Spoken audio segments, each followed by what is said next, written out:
So, Donald Trump just publicly demanded that the Prime Minister of Canada resign. Not in a private call, not through diplomatic back channels, not in a leaked memo. At a press conference on camera broadcast to the entire world, his exact words, Carney should resign immediately and let someone who actually wants to work with America take over. Canada needs new leadership. As long as Carney is in charge, the United States will not engage diplomatically with Canada. A sitting American president just demanded the removal of the democratically elected leader of an allied nation. And Canada's response wasn't diplomatic, it wasn't measured, it wasn't calibrated or proportional or strategic in the cold, analytical way that Carney's previous moves have been. Canada responded brutally.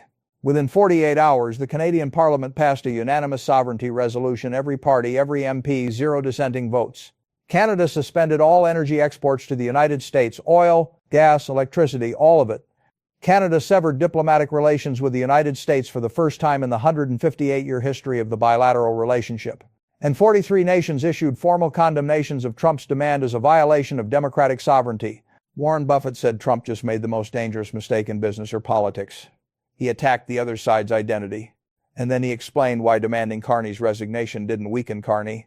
It made him invincible. But here's the line that will define this chapter. 5 words Carney said directly into the camera, addressed to the President of the United States, that are now on every front page in the democratic world. I don't work for you. When you hear what Trump said behind the scenes, why Parliament voted unanimously to defend Carney, and what the complete energy suspension means for every American heating their home this winter, you'll understand why this isn't just the worst moment in U.S.-Canada relations. It may be the worst moment in American diplomatic history. Hit subscribe because the fallout from this is only beginning. Let me take you through exactly what Trump said. Because the specifics matter. The language matters, the setting matters, and what was happening behind the scenes matters even more than what was said on camera. Trump's public statement came during a press conference in the White House briefing room. He wasn't responding to a question. He volunteered it. He looked into the camera and said, Canada needs new leadership. Carney has been a disaster for Canada, a disaster for the relationship, and frankly, a disaster for the world. He should resign immediately and let someone who actually wants to work with America, someone who understands who Canada's friends are, take over. He went further. As long as Carney is in charge, the United States will not engage with Canada diplomatically. We're not going to negotiate with someone who doesn't respect this country and doesn't respect the American people. The language is revealing. Let someone take over. As though Canadian leadership is America's to assign. Someone who wants to work with America. As though the purpose of Canada's Prime Minister is to serve American interests. As long as Carney is in charge. An explicit ultimatum, not tied to any policy change but to the removal of a person. This wasn't a trade demand, this wasn't a policy disagreement, this was a sitting American president publicly declaring that a Democratic ally's elected leader should be removed and replaced with someone more compliant. Behind the scenes, the pressure went deeper and darker. Reports emerged within hours that Trump had told senior advisors he wanted to break Carney politically, his exact word according to 2 people in the room. His calculation was crude but deliberate. Enough economic pressure combined with enough public humiliation would cause Carney's own party to turn on him, triggering a leadership challenge that would produce a new prime minister willing to accept American terms. It was the logic of a corporate raider applied to a democratic government. Identify the target, apply enough pressure to crack the board, install friendly management. Except the target wasn't a company, it was a country, and the board was 38 million citizens. The U.S. ambassador to Canada was reportedly instructed to communicate to Canadian political opposition contacts that trade normalization is contingent on a change in Canadian leadership. American lobbyists in Ottawa approached Canadian business leaders suggesting that a leadership change would unlock the economic relief that Canadian industries desperately needed. The public statement was the visible tip. Beneath it was a coordinated campaign to destabilize Canadian democracy from the inside out, not through military force, not through covert operations, but through economic coercion and political manipulation directed at replacing a leader the United States found inconvenient. Trump also implied that economic pressure would intensify until Canada gets the leadership it deserves. Leadership it deserves. A foreign president deciding who should lead Canada. The message was unambiguous. We will punish your country economically until your people remove the leader we don't like. That's not trade policy. That's not tough negotiation. That is economic coercion in service of regime change directed at a democracy by a democracy. This came, of course, after 18 months of escalating confrontation in which Carney had consistently outmaneuvered Trump at every turn. Carney rejected trade talks, his countermoves shocked markets, his diversification strategy reduced American leverage, his Arctic framework blocked the Greenland plan, His corruption exposure embarrassed the administration globally. Trump's demand reads as the frustration of someone who has been beaten repeatedly and has concluded that the problem isn't his strategy, it's the person on the other side. If you can't beat them, remove them. That's not the logic of a Democratic leader dealing with a Democratic ally. That's the logic of an authoritarian dealing with an inconvenient obstacle. Now, let me explain why this is different. Fundamentally, categorically different from everything that has come before in this conflict. Every previous action in the U.S.-Canada confrontation attacked Canadian interests, trade interests, financial interests, energy interests, territorial interests, resource interests. Those are serious. They cause real damage. But they are, at their core, negotiable. Nations can absorb economic pressure. They can adjust to tariffs. They can diversify trade. They can find new partners. Interests can be compromised, traded, restructured. This attacks Canadian democracy, not Canada's trade policy, not Canada's economic architecture, Canada's right to choose its own leader. That is not a negotiable interest. It is an existential principle. When you attack a country's trade policy, you start a negotiation. When you attack a country's right to choose its own leader, you start a war. Maybe not a military war, but a war of principles that has no compromise position. You either defend your democracy or you surrender it. There is no middle ground. International law experts condemn the demand within hours. The UN Charter's Article 2, Paragraph 7 explicitly prohibits interference in the internal affairs of sovereign states.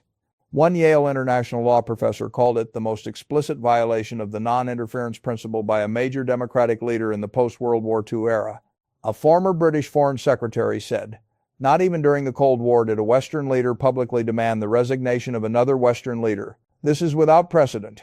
A Georgetown professor of international relations put it in historical context.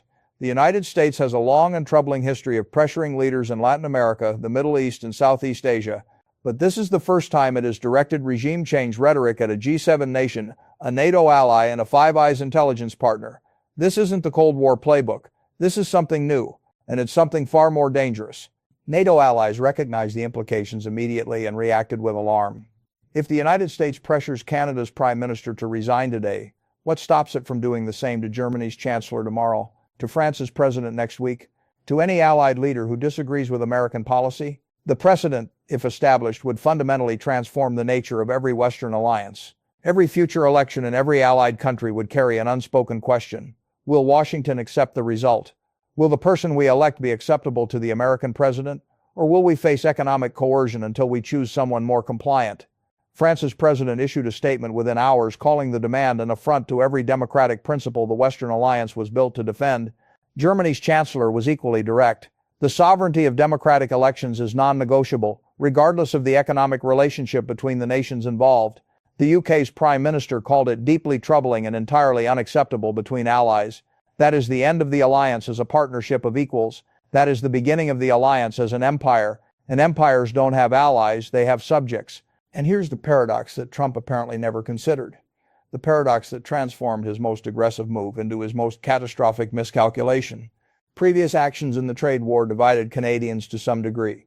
Some felt the tariffs were manageable and preferred negotiation. Some questioned Carney's confrontational approach. Some worried the diversification strategy was moving too fast. There were legitimate debates across Canadian politics about the right way to handle the relationship with the United States. Those debates were healthy. They were democratic, and they gave the impression that Canadian resolve might crack under enough pressure. Demanding the resignation of their democratically elected leader ended every one of those debates overnight. It united the entire country, every party, every region, every demographic, every political philosophy, behind a single principle that no Canadian of any persuasion could disagree with. Canada's democracy is not subject to American approval.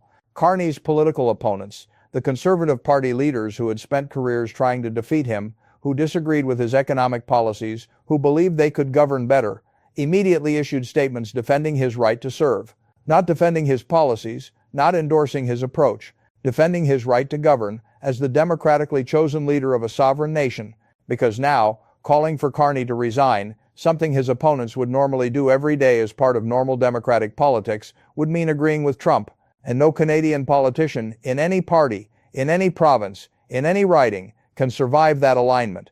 Trump tried to weaken Carney. He made him the most politically secure leader in the democratic world. Carney's approval ratings jumped 20 points overnight. His opposition was silenced not by Carney but by Trump. His mandate was stronger than it had been since the day he was elected. The demand that was supposed to break him made him unbreakable. And then Carney responded. And for the first time in this entire confrontation, there was something different in his demeanor. The setting was the House of Commons. Every member of Parliament present, the galleries packed, the nation watching. Carney stood at the podium, and for the first time in the series of crises that had defined his tenure, the cold analytical precision that had characterized his every public statement was joined by something warmer, something more personal. Not anger, something deeper. The controlled intensity of a man whose country's democracy had been attacked, and who understood the weight of what he was about to say. He spoke first to the Canadian people. I want to speak directly to the people of Canada. You elected me, I serve at your pleasure. And I will leave this office when you decide I should leave, not one day sooner, and certainly not because a foreign government demands it.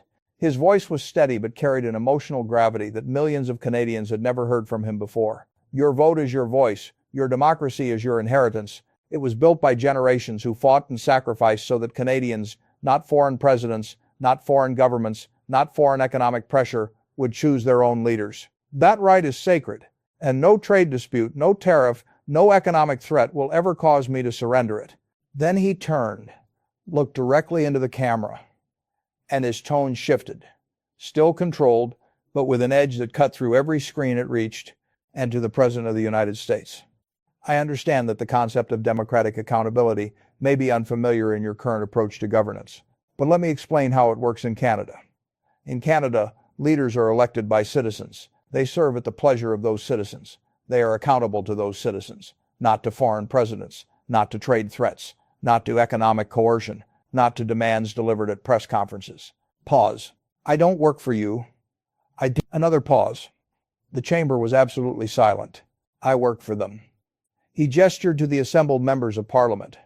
And they work for the people of Canada. And the people of Canada, every single one of them, have the right to choose their own government without the approval, the permission, or the interference of any foreign power. That right existed before your presidency. It will exist after your presidency, and it will never under any circumstance be subject to negotiation. Then the warning, delivered with the quiet finality that had become Carney's signature, but carrying a weight of consequence that made the room shift. What you have done today is not a negotiating tactic. It is a violation of the foundational principle of every democracy on earth. And Canada's response will reflect the severity of that violation, not the severity of a trade dispute, the severity of an assault on democratic governance. The measures that follow will be proportional not to any economic grievance, but to the principle being defended. And the principle, the right of a free people to choose their own government, is worth defending with everything this country possesses. The standing ovation lasted over 2 minutes. Every MP, both sides of the aisle, political opponents who had spent careers trying to defeat Carney, were on their feet, applauding the defense of the principle that makes their own careers possible. Within 10 minutes, I don't work for you was trending globally. Within an hour, it was on the front page of every major newspaper in the democratic world. International media called it the 5 words that redefined a continent, and then Canada responded brutally. The brutality wasn't in the words, it was in the actions. Within 48 hours, 4 measures were announced that together constituted the most devastating retaliation in the history of relations between allied democracies. First, the Canadian Parliament passed an emergency sovereignty and democratic independence resolution. The vote was unanimous. Every party, every MP, 338 votes to 0. The resolution formally declared that any foreign government's attempt to influence Canadian leadership selection constitutes an act of hostile interference in Canadian democratic sovereignty and authorized the government to take all necessary economic, diplomatic, and security measures in response.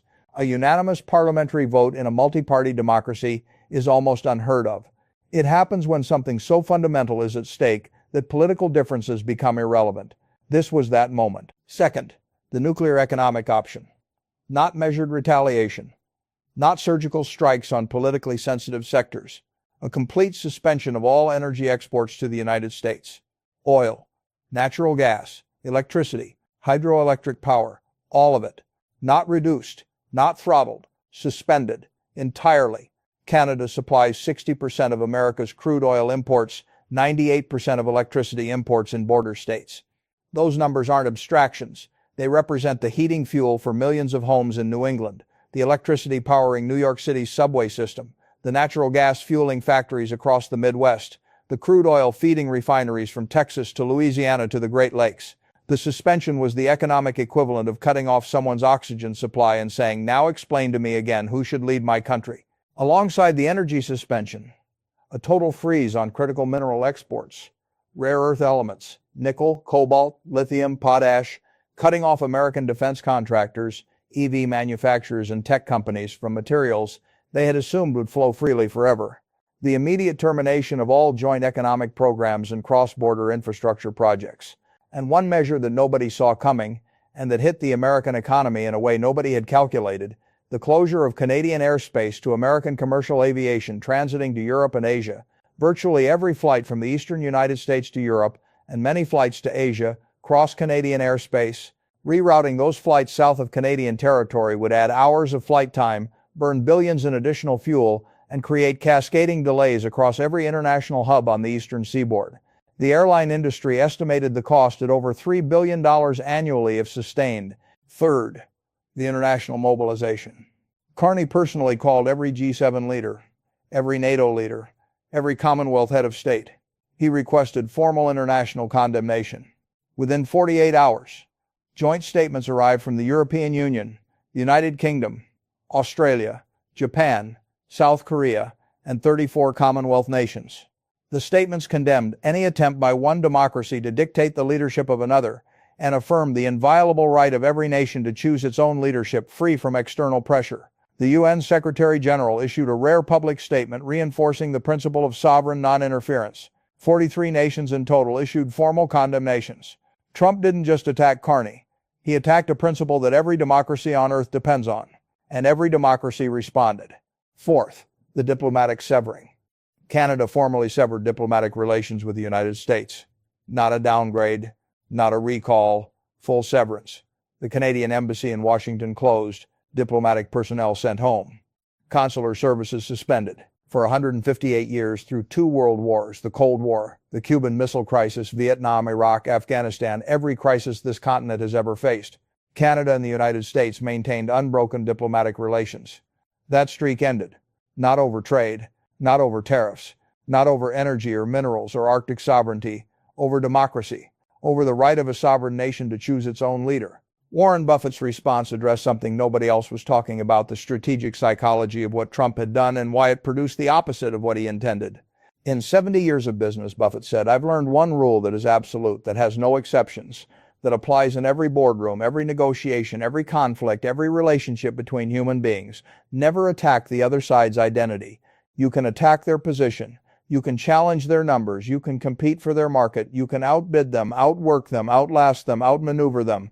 But the moment you attack who they are, their legitimacy, their right to exist as they choose to exist, their right to make their own decisions about their own governance, you've lost. Because identity is the one thing people will fight to the death to defend. Countries will go to war over it, and you have just given them a reason to fight that is infinitely more powerful than any reason you could give them to negotiate. He applied this directly.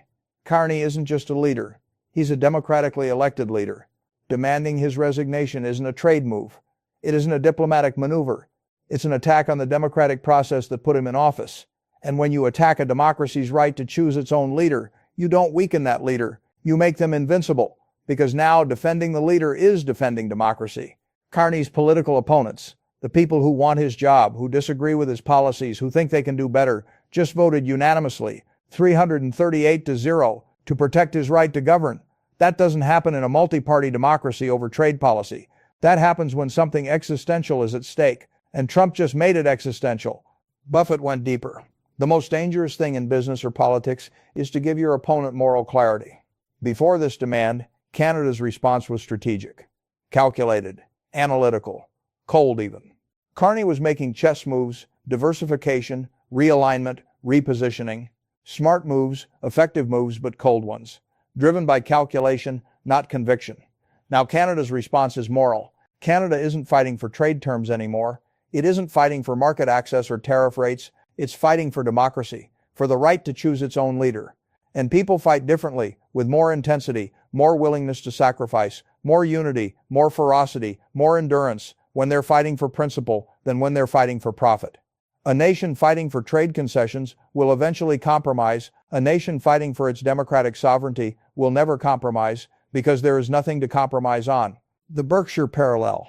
I've watched companies try to force out CEOs of competitors through hostile campaigns, public pressure, shareholder activism, coordinated media attacks. It almost never works. And the reason is the same every time. The moment the external campaign becomes public, the board rallies around the CEO, out of principle. Even board members who privately wanted the CEO gone will defend them against outside pressure, because allowing an external force to determine your leadership means surrendering your independence. No board accepts that. No nation accepts that. External interference creates internal solidarity. It's the most reliable law in human organizational behavior, and Trump just activated it on a national scale. Buffett's closing was devastating in its simplicity. Trump wanted to weaken Canada by attacking its leader. Instead, he unified Canada by attacking its democracy. Every authoritarian in history has made this same miscalculation, believing that external force can override internal legitimacy. It can't. It never has. Because legitimacy doesn't come from power. It comes from consent. And consent, the consent of the governed, is more powerful than any tariff, any sanction, any army, and certainly more powerful than any press conference demand that a leader resign. The fallout is cascading across every dimension, and it's not slowing down. If anything, it's accelerating because the nature of this crisis is different from every previous one. Previous crises were about interests, and interests can be recalculated. This crisis is about principle, and principles don't have a price. The energy suspension hit American border states within 48 hours. Michigan, New York, Vermont, New Hampshire, Minnesota, Wisconsin, Maine all declared energy emergencies. Power grid operators across the Northeast activated contingency protocols they had never expected to use, warning of potential rolling blackouts during peak demand periods. Natural gas prices in the Midwest doubled overnight. Heating oil futures spiked to levels not seen in over a decade. Gasoline prices jumped in every state that depends on Canadian crude, which is most of them. The governor of New York held an emergency press conference that captured the absurdity of the moment. We are facing the possibility of energy rationing in the wealthiest country in the world in the 21st century, not because of a natural disaster, not because of a war, but because our president decided to tell Canada who their leader should be. That is where we are. The governor of Michigan was even more blunt. My state is going dark because the White House thinks it gets to pick Canada's prime minister. This is madness. The airspace closure, the measure nobody had anticipated, created immediate chaos for the aviation industry. American and European airlines scrambled to reroute transatlantic flights south of Canadian territory, adding hours of flight time, burning millions in additional fuel costs, and creating cascading delays across every international hub on the eastern seaboard. One airline industry executive estimated the rerouting would cost American carriers alone over $3 billion annually, if sustained. Airports in New York, Boston, and Chicago reported massive disruptions as schedules collapsed under the weight of the new routing requirements. The diplomatic severance created logistical chaos on a scale that nobody in either government had fully planned for. Visa processing between the two countries suspended. Consular services for the hundreds of thousands of citizens of each country living in the other gone. Cross-border commerce involving any government-facilitated process, permits, inspections, certifications, regulatory approvals, disrupted or halted. Security cooperation along the world's longest shared border, the 5,500-mile frontier that has been undefended for over a century, degraded immediately. Intelligence sharing through the Five Eyes framework, the Anglophone intelligence partnership that is the bedrock of Western signals intelligence, placed under emergency review. The practical consequences of severing relations with your closest neighbor are vast, tangled, deeply intertwined with daily life on both sides of the border, and impossible to fully anticipate. Millions of people cross that border every day for work, for family, for commerce. All of those crossings now happen in a diplomatic void. International condemnation continued to build throughout the week. By the end of 7 days, 43 nations had issued formal statements condemning Trump's demand. The European Parliament passed a resolution by a margin of 587 to 12. Japan's Diet issued a rare bipartisan statement.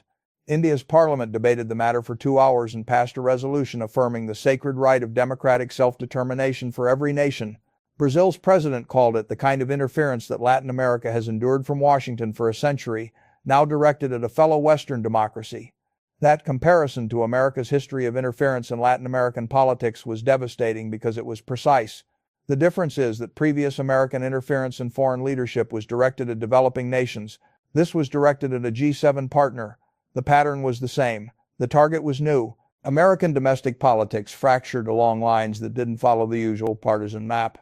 53% of Americans opposed Trump's demand in polling conducted within 72 hours, with 31% calling it inappropriate interference in a democracy.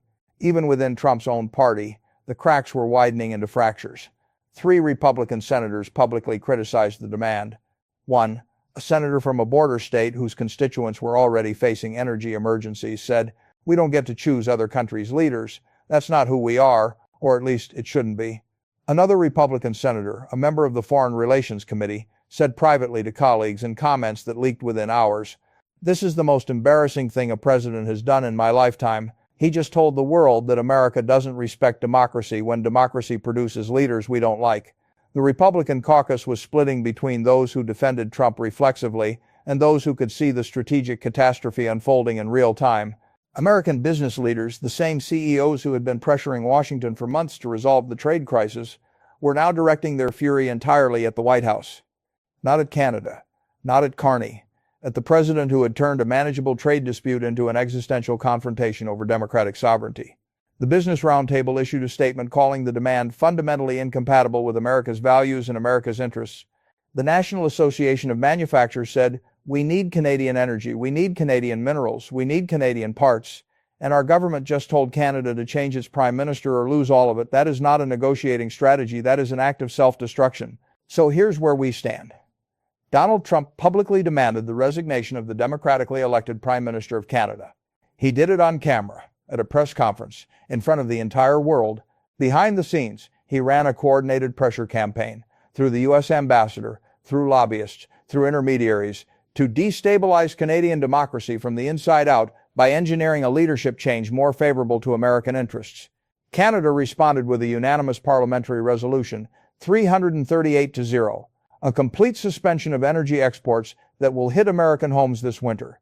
The severing of diplomatic relations for the first time in 158 years, the closure of Canadian airspace, and the mobilization of 43 nations in formal condemnation of the demand. Carney stood in the House of Commons, looked into the camera and said 5 words that will outlast both their careers and probably their lifetimes. Buffett explained why the demand produced the exact opposite of what it intended. You cannot attack someone's identity, their democratic legitimacy, their right to govern, and expect submission. You get solidarity. You get moral clarity. You get a nation that was fighting for trade terms yesterday, now fighting for democracy today. And a nation fighting for democracy doesn't compromise. It can't, because there's nothing to compromise on. Can the United States function without Canadian energy through a winter that's already arriving with natural gas prices doubling, heating oil spiking, and grid operators across the Northeast warning of blackouts? Can diplomatic relations be restored after being formally severed for the first time in over a century and a half, or has a line been crossed that cannot be uncrossed? And the question that should haunt every citizen of every democracy on earth: if the most powerful nation in the world feels entitled to demand the removal of a democratic leader it finds inconvenient, what does that mean for the democratic principle itself? What does it mean for every election in every allied country? What does it mean for the idea, the foundational, non-negotiable idea, that citizens choose their own leaders? Trump tried to remove a leader. Instead, he created one. He tried to break Canada's democracy. Instead, he proved it was unbreakable. He tried to show the world that American power could override democratic sovereignty. Instead, he showed the world that democratic sovereignty is the one thing American power cannot touch. And he gave Mark Carney the 5 words that will define this era of history. 5 words that every citizen of every democracy understood the moment they heard them. 5 words that will be quoted long after both men are gone from public life. I don't work for you.